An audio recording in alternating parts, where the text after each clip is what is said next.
Hi everyone, welcome to my channel Study with Himanshi. Today in this video we will quickly see a very important topic of economics, that is budget. Budget से related basics देखेंगे हम इस video में, but हम बहुत ज़्यादा detail में नहीं देखने वाले चीज़ें. हम कवर करेंगे the categories of the budget, we'll cover the types of budget, we'll also cover the budgetary deficits. Now before starting we should have a basic idea कि बजट होता क्या है. ठीक है, आई होप आप लोगों ने ये टर्म अपनी लाइफ में ज़रूर यूज़ की होगी एंड सुनी भी होगी. What is budget? तो budget is simply an estimation of revenue and the expenses. ठीक है, whatever revenue the government is receiving and whatever expenditure government is doing, that is budget. All right, तो हम यहाँ पे specifically government budget को discuss कर रहे हैं, तो गवर्नमेंट बजट के टर्म्स में ही हम बजट डिस्कस करेंगे. And now this question is very much asked in the exam कि बजट बेसिकली प्रिपेयर कौन करता है. It is presented by the finance minister in the parliament, ये तो सबको पता होता है, but who prepares the budget? So budget is prepared by the budget division होती है डिपार्टमेंट ऑफ इकोनॉमिक अफेयर्स की. इट प्रिपेयर्स द बजट, और ये जो डिपार्टमेंट ऑफ इकोनॉमिक अफेयर्स है ये आता है आपका फिनेंस मिनिस्ट्री के अंडर. ठीक है, so it is responsible for preparing the budget. Now एक और important fact related to budget जो यूपीएससी में तो नहीं बट स्टेट सर्विसेज एग्ज़ाम हुए हैं, आपके आरबीआई ग्रेड बी एग्ज़ाम आने वाला है, उस एग्ज़ाम के लिए इम्पॉर्टेंट है. वो है कि पहला बजट इंडिया में कब प्रेजेंट किया गया था. तो first budget in India was presented in the year 1860. In the year 1860 में पहला बजट इंडिया का प्रेजेंट किया गया था by the British economics James Wilson. James Wilson ने पहला बजट प्रेजेंट किया था. उस टाइम पे वाइसरॉय कौन था? Lord Canning. Lord Canning was the viceroy. ठीक है, ये बेसिक से फैक्ट से बजट से रिलेटेड पूछ लिए गए, तो आपको एक आइडिया होना चाहिए अगर एग्जाम में पूछ लिए जाते हैं तो. Now let's start with the government budget. Central government का बजट के दो इंपॉर्टेंट पार्ट्स होते हैं, एक होता है रेवेन्यू बजट, एक होता है कैपिटल बजट. ठीक है, दो पार्ट्स में बजट प्रिपेयर किया जाता है, रेवेन्यू बजट और कैपिटल बजट. रेवेन्यू बजट में वो आइटम्स कवर होते हैं जो रेकरिंग नेचर के होते हैं, जो रिपीटेड नेचर के होते हैं. कैपिटल बजट में दोज आइटम्स आर कवर्ड जो कि कंसर्न्ड होता है with acquiring and disposal of capital assets. ठीक है, कैपिटल एसेट्स से जो रिलेटेड होते हैं items that come under the capital budget. अभी हमें फर्दर डिटेल में देखेंगे इनको. Now let's see the revenue budget first. तो रेवेन्यू बजट के दो पार्ट्स होते हैं. अभी हमने स्टार्टिंग में डिस्कस किया था कि बजट के दो एस्टिमेशन क्या होता है. बजट किस चीज़ का एस्टिमेशन होता है? रेवेन्यू और एक्सपेंडिचर का. इसी तरीके से रेवेन्यू बजट में देर आर टू सब divisions, revenue receives and the revenue expenditure.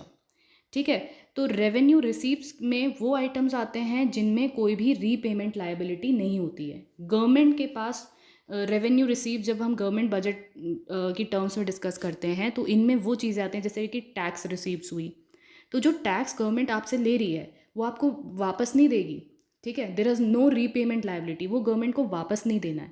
All right, so those things come under the revenue receipt. जैसे टैक्स रिसीप्ट हुई या नॉन टैक्स रिसीप्ट भी होती हैं, लाइक इंटरेस्ट आ रहा है, इंटरेस्ट पे जो इनकम आ रही है गवर्नमेंट के पास, या डिपार्टमेंटल अंडरटेकिंग्स के थ्रू जो शेयर आता है हर साल गवर्नमेंट के पास, या प्रॉफिट्स, डिविडेंड्स, ये जो गवर्नमेंट के पास आते हैं that come under the revenue receipt. ठीक है, सो वेरियस डिपार्टमेंट जो गवर्नमेंट के होते हैं वो अपने एक्सेस प्रॉफिट गवर्नमेंट को देते हैं हर साल. ठीक है, RBI is one of them.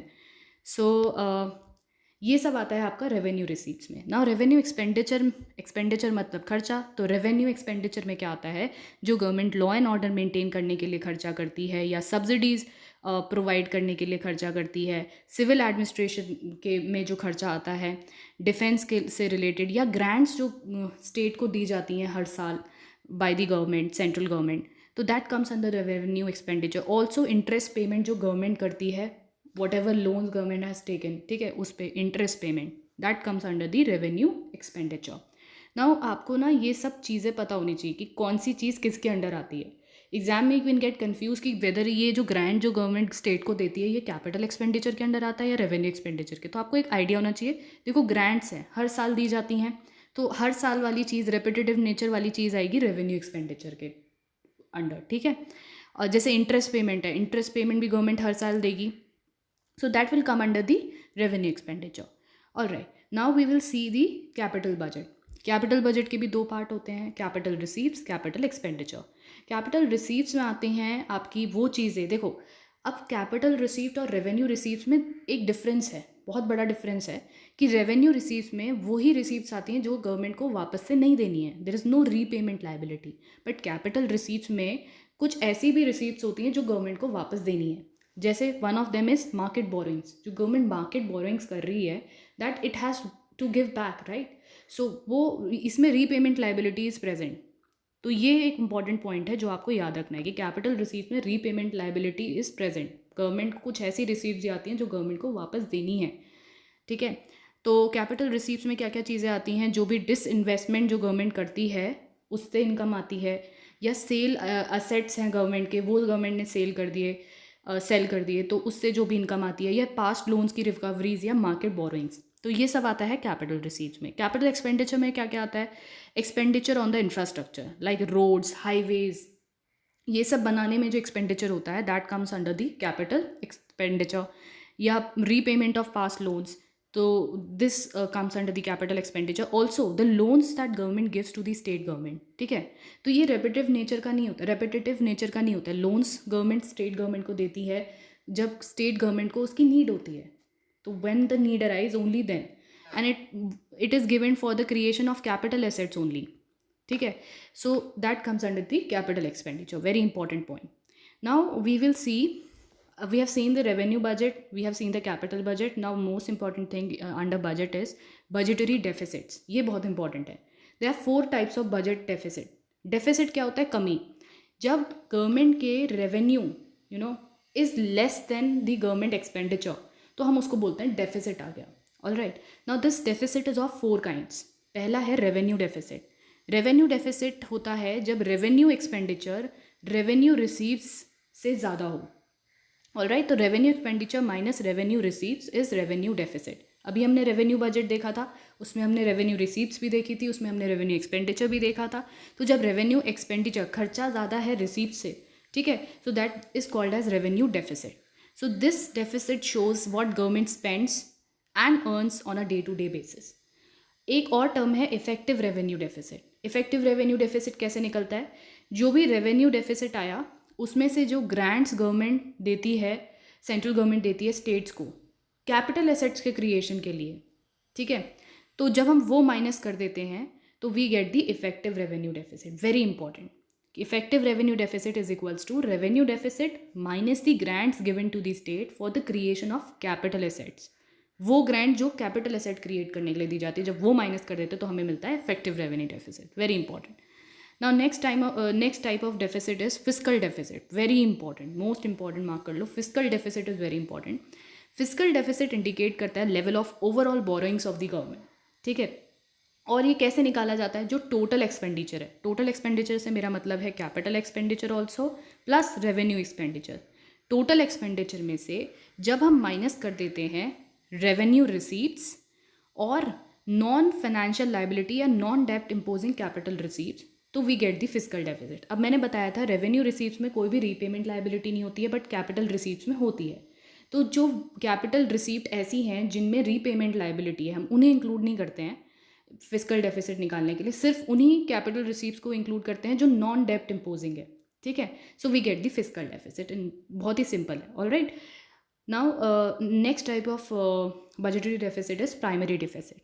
Primary deficit कैसे निकलता है, जब फिस्कल डेफिसिट में से इंटरेस्ट जो गवर्नमेंट इंटरेस्ट पेमेंट्स करती है हर साल लोन्स पे, वो माइनस कर देते हैं, तो we get the primary deficit. कि मतलब क्या डेफिसिट रहा होता अगर इंटरेस्ट पेमेंट ना करनी पड़ती गवर्नमेंट को, तो ये प्राइमरी डेफिसिट होता है। Now last type of deficit is monetize deficit. Monetize deficit होता है net increase in the RBI credit to the government. Now government के पास डेफिसिट आ गया, बजटरी डेफिसिट आ गया, government needs to borrow, government borrows from the RBI, तो RBI का जितना क्रेडिट बढ़ता जा रहा है ना, that is monetize deficit. All right, now we will see basic, ये एक कॉन्सेप्ट है वो देख लेते हैं। कई बार क्वेश्चन इस कॉन्सेप्ट पे बेस पूछ लिए जाते हैं। Now fiscal deficit is high fiscal deficit के क्या पेरिल्स होते हैं, ठीक है, क्या बैड इम्पैक्ट्स होते हैं, वो हम देखते हैं। जब फिस्कल डेफिसिट होता है तो गवर्नमेंट नीड्स टू बोरो, भाई खर्चा ज़्यादा है as compare to the revenue, so government needs to borrow. Government के पास 3 रास्ते हैं, या तो वो आरबीआई से बोरो करे, या कमर्शियल बैंक से बोरो करे, या एक्सटर्नल बैंक से बोरो करे। तीनों में ही there is a problem.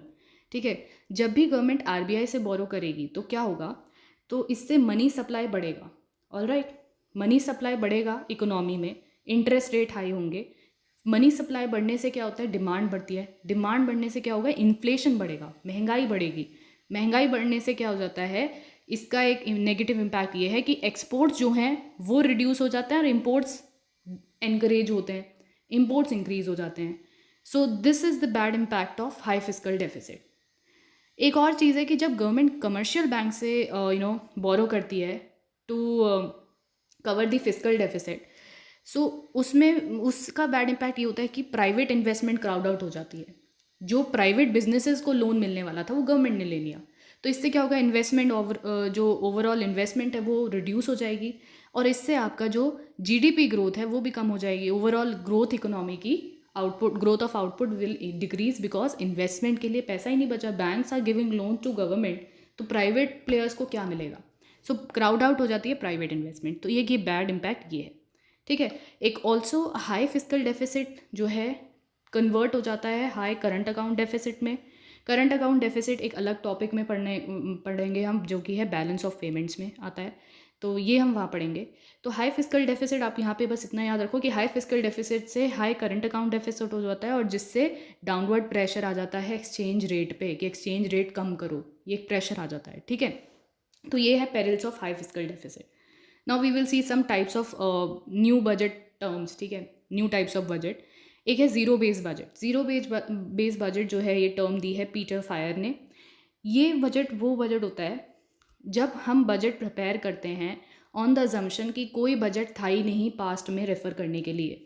Now for example, अभी 2021 का बजट आया, तो गवर्नमेंट ने जो ये बजट प्रिपेयर किया होगा, इसमें जो एस्टिमेट्स होंगे वो 2020 के एस्टिमेट्स को रेफ़र करके बनाए होंगे।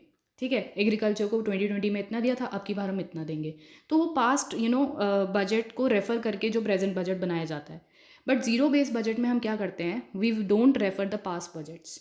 ठीक है, सिर्फ हम 2020 के एस्टिमेट्स न्यू फ्रेश माइंड से प्रिपेयर करते हैं without consulting the previous budget. That is zero base budget. Now performance budget क्या होता है, performance budget shows the link between the funds provided to the public and the outcome of those services.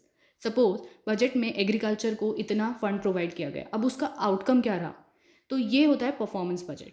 ठीक है, जो performances देखता है funds provided to the public, उसके basis पे। Then comes the last term for the day, that is gender budgeting. Gender budgeting introduce हुआ था पहली बार ऑस्ट्रेलिया में इन द ईयर 1984। ये प्रेजेंट किया जाता है बजट, जब gender budgeting is set to be done when it is presented in a manner कि जेंडर सेंसिटिविटीज़ को ध्यान में रख के बजटरी एलोकेशंस किए जाते हैं। ठीक है, मेल फीमेल को ध्यान में रख के।